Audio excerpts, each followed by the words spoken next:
Acaba de describir algunos de nuestros derechos en el mercado del carbono, pero ¿con quién tenemos que trabajar para garantizar que se respeten nuestros derechos? Ya hemos hablado de quiénes son los vendedores y los compradores, pero hay más personas implicadas en la certificación de los créditos de carbono. Echemos un vistazo más de cerca para entender quién es quién. ¿Recuerdas a la persona que llegó a nuestra comunidad queriendo hacer un trato con nosotros? Esa persona se llama desarrollador de proyecto. Los desarrolladores son las personas que identifican una zona de bosque para diseñar un proyecto de carbono. Calculan cuánto carbono se almacena y absorbe en esa zona de bosque y cuáles son las amenazas de deforestación en ella. En el caso de los proyectos REDD+, cualquiera puede ser desarrollador de un proyecto. Estos proyectos a menor escala abarcan zonas protegidas como parques nacionales, territorios gestionados colectivamente como el nuestro o tierras de propiedad privada. Incluso las comunidades pueden desarrollar sus propios proyectos si poseen los derechos sobre sus tierras, por ende, los derechos sobre el carbono. Pero en la mayoría de los proyectos de este tamaño, el desarrollador suele ser una empresa privada. Luego están los programas REDD+ jurisdiccionales, también conocidos como JREDD+. Estos se centran en zonas más amplias denominadas jurisdicciones. Como estos programas pueden incluir un estado o un país entero, el desarrollador del proyecto es siempre el gobierno. Entonces, ¿son estos desarrolladores de proyectos los que convierten el carbono de los bosques en créditos?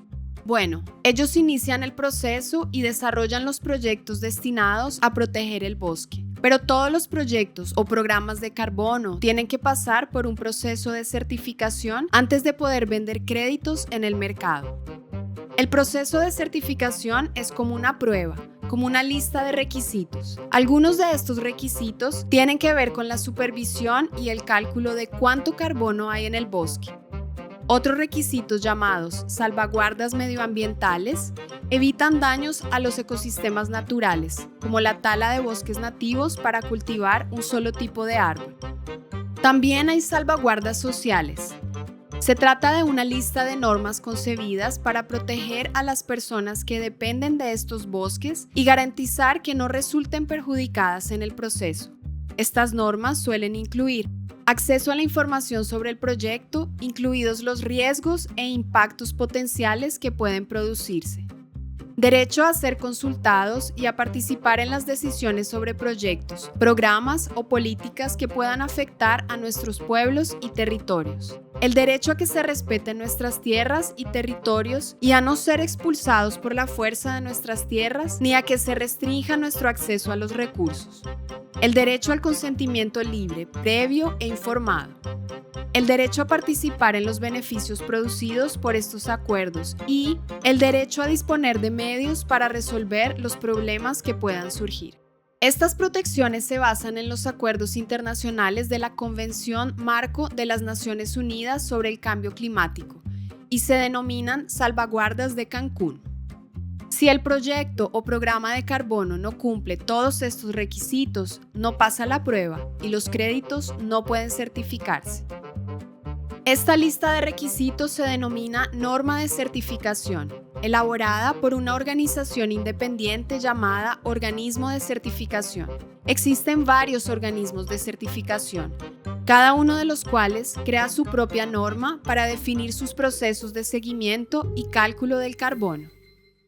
Dos normas muy comunes para certificar créditos a nivel de proyectos son el Verified Carbon Standard, VCS, desarrollado por Verra, estándar de carbono Plan Vivo.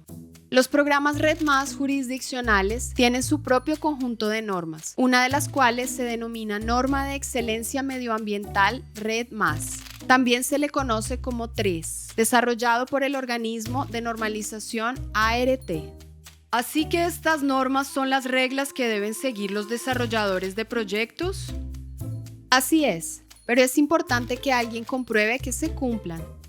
La mayoría de las normas se basan en una revisión independiente para garantizar que los desarrolladores del proyecto cumplan los requisitos. Ahí es donde entra en juego un organismo de validación y verificación, OVB. Este organismo es contratado por el desarrollador del proyecto para llevar a cabo la revisión. A continuación, el organismo de normalización examinará la evaluación del OBB y, si parece que el desarrollador del proyecto ha cumplido las normas, expedirá los créditos de carbono certificados para ese proyecto. Esto implica a mucha gente, demasiada. Tiene razón, las cosas pueden complicarse muy rápidamente. En el próximo video veremos qué riesgos pueden estar involucrados al trabajar con estas personas y qué podemos hacer para garantizar la protección de nuestros territorios y nuestros derechos.